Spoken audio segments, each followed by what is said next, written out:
Ethan Thorne, a high-ranking executive in his family's prestigious Thorne & Associates firm in Midtown Manhattan, lived a life meticulously crafted by wealth and expectation. From his 65th-floor penthouse office, he oversaw a world of complex mergers and lucrative acquisitions, all leading to an inevitable, prearranged marriage with Preston Vanderbilt, scion of another equally influential family. His mother, Victoria, was the unyielding architect of this existence, ceaselessly reminding him of their unblemished social standing and crucial connections. Ethan, though outwardly impeccable and successful, felt a growing emptiness, a profound disconnection from anything resembling genuine human emotion or purpose. Each morning, as he reviewed financial reports, the numbers felt increasingly hollow. When his executive assistant, David Chen, a man whose quiet efficiency often belied a keen observational eye, presented a community outreach proposal, Ethan's immediate response was a dismissive wave of his hand. He saw it only as a tedious, minimal tax benefit, not a genuine endeavor to help.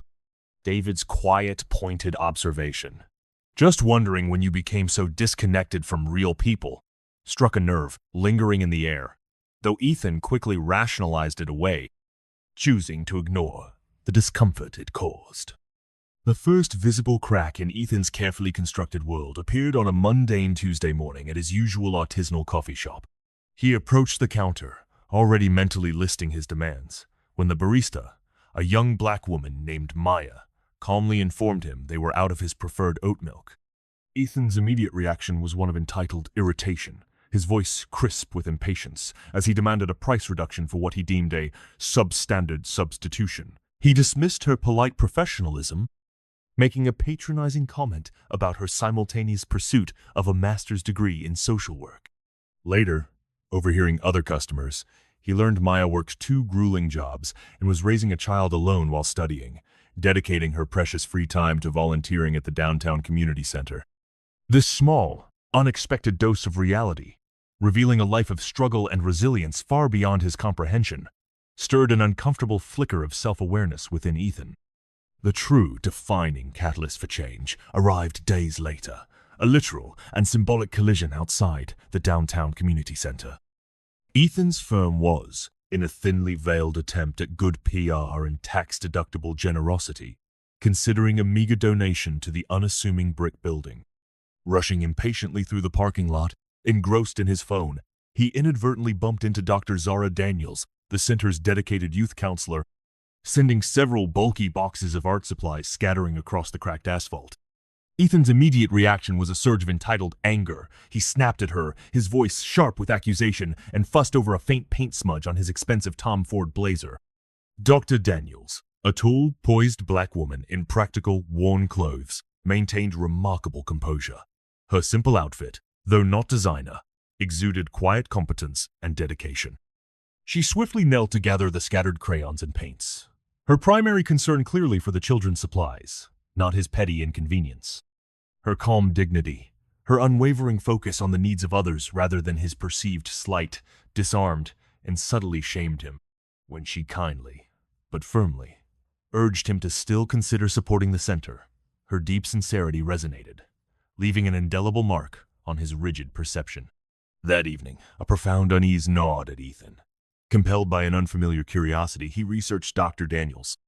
He unearthed an impressive record of selfless dedication, a master's degree in social work obtained through sheer grit and scholarships, years of unwavering volunteer work dating back to her high school years. A career meticulously built on hard work, empathy, and profound passion, not inherited privilege or connections. There was no trace of wealth or social pedigree in her background, only a relentless commitment to making a tangible difference.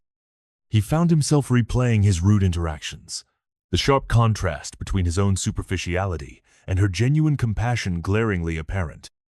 Later, when Preston, his fiancé, echoed his mother's ingrained, prejudiced views about people like that, those outside their elite circle, Ethan found himself openly challenging their shallow assumptions. "What if we're wrong?" he quietly asked Preston, the question a stark reflection of the seismic shift beginning within his own guarded heart.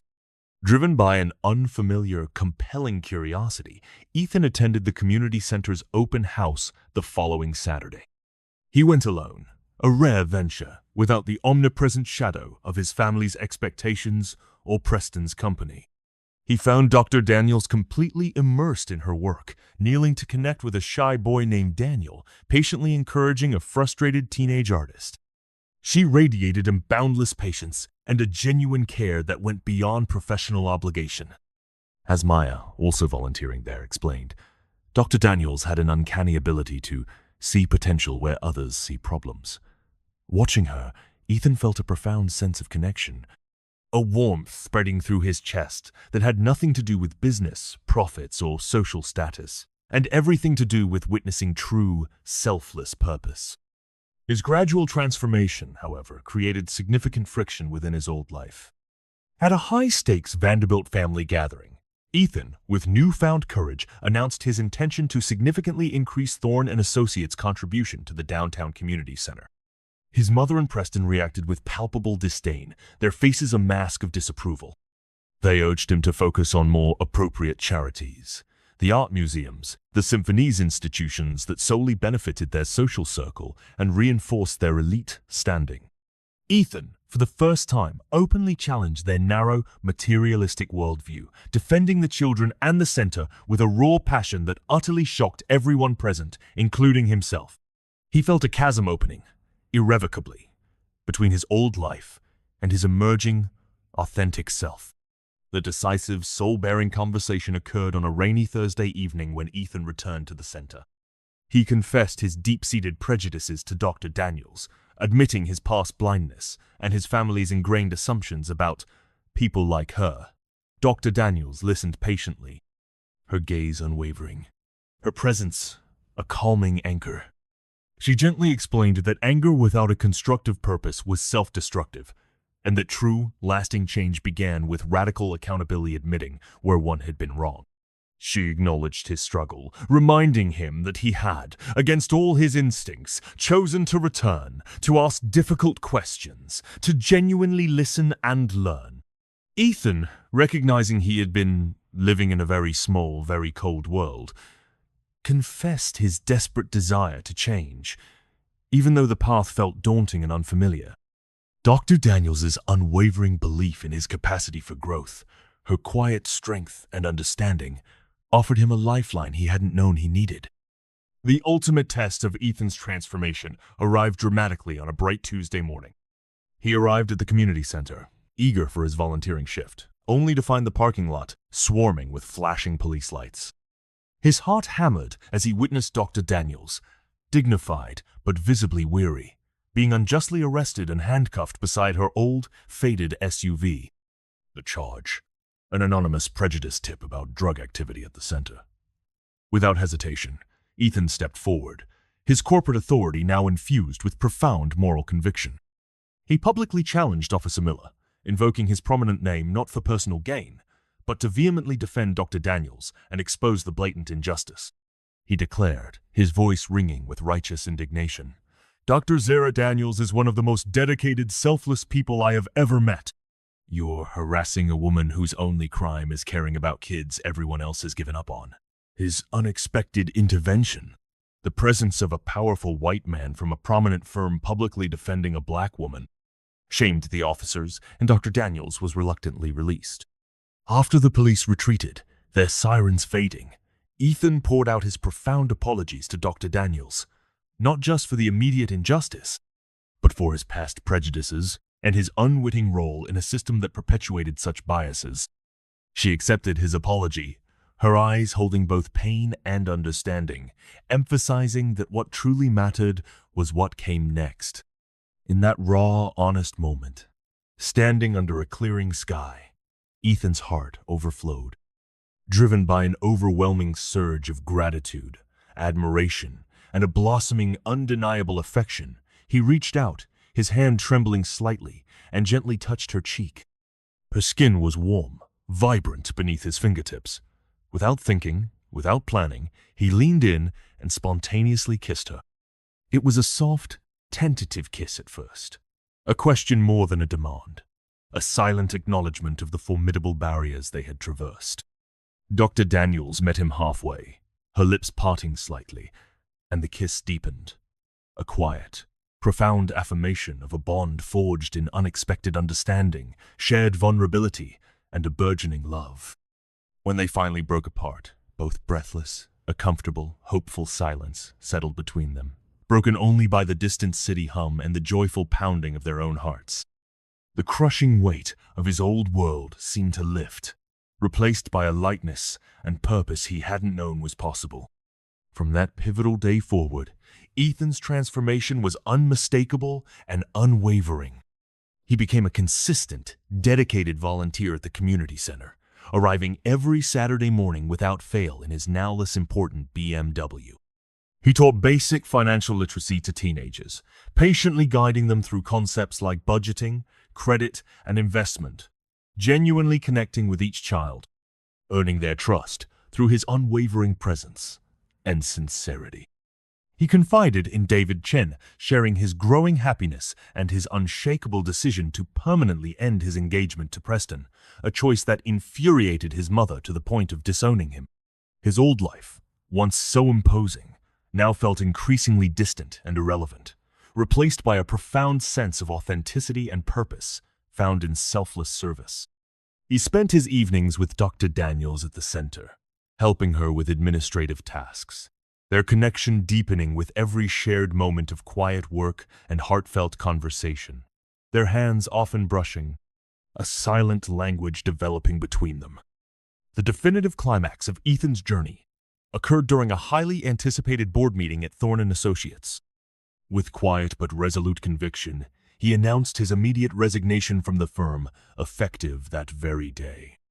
He stunned his colleagues and a visibly furious Victoria by declaring his intention to launch his own nonprofit organization, Bridge Educational Initiative, dedicated to fostering educational equity and sustainable community development right there in New York City. He met Preston's bewildered accusations of career suicide with a calm certainty, declaring he was done profiting from a system built on exclusion and prejudice. He dramatically removed his diamond engagement ring, placing it gently before a dumbfounded Preston, a potent symbol of the complete dissolution of his old false life. Leaving the opulent boardroom, shedding the skin of his former identity, felt like stepping into boundless freedom. As the elevator descended, carrying him away from the imposing Thorne legacy, Ethan called Dr. Daniels. "It's done," he said simply, his voice cracking with emotion. "How do you feel?" she asked, her voice soft with understanding. He looked out at the city, no longer a symbol of his gilded cage, but a canvas for his chosen purpose. "Free," he whispered, a profound, exhilarating sense of peace settling over him. "Completely free." 6 months later, Ethan Thorne stood in the sun-drenched, newly renovated space that would house Bridge Educational Initiative. Sunlight streamed through large, clean windows, illuminating freshly painted walls and rows of brand-new desks, waiting patiently for their first eager students. The air hummed with the quiet anticipation of a dream, now a tangible reality. He had poured every ounce of his energy, his intellect, and a significant portion of his personal savings, not his family's vast fortune, but his own hard-earned money, into creating this beacon of hope.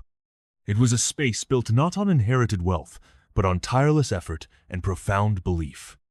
Dr. Daniels entered, a warm smile lighting up her face, carrying 2 steaming cups of coffee from Maya's now bustling shop.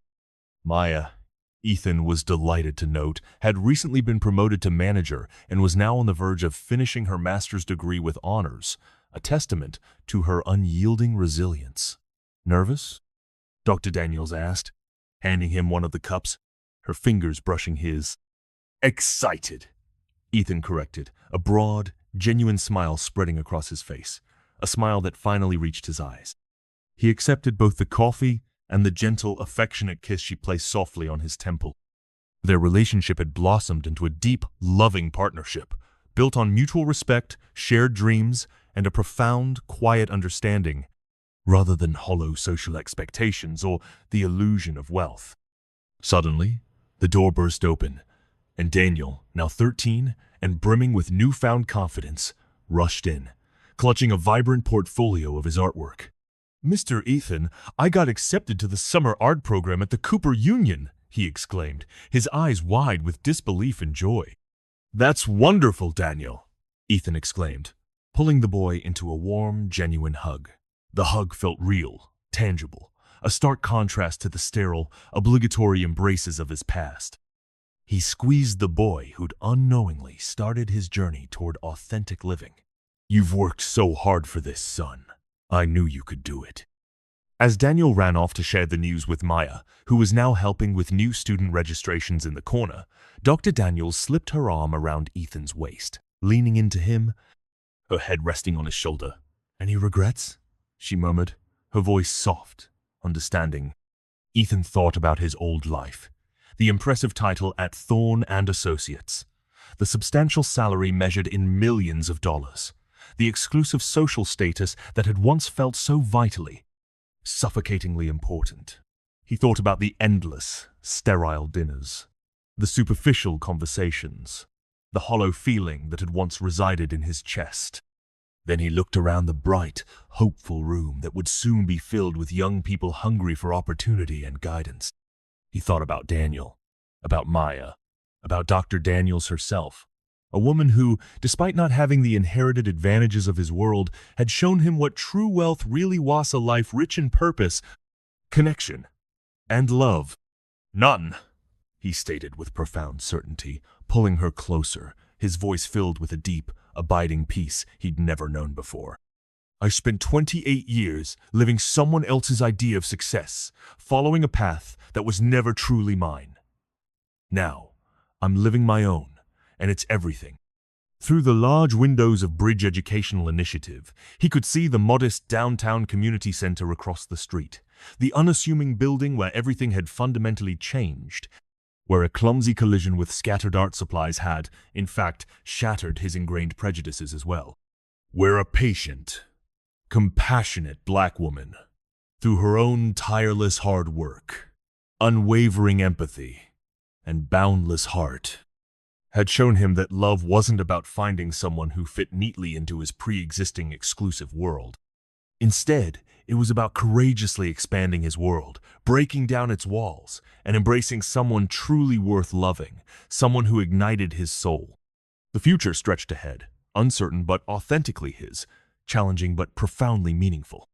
For the first time in his life, Ethan Thorne knew exactly who he was, where he truly belonged, and what truly mattered. Leaving the audience wowed by his remarkable transformation and pondering their own definitions of success, purpose, and genuine human connection.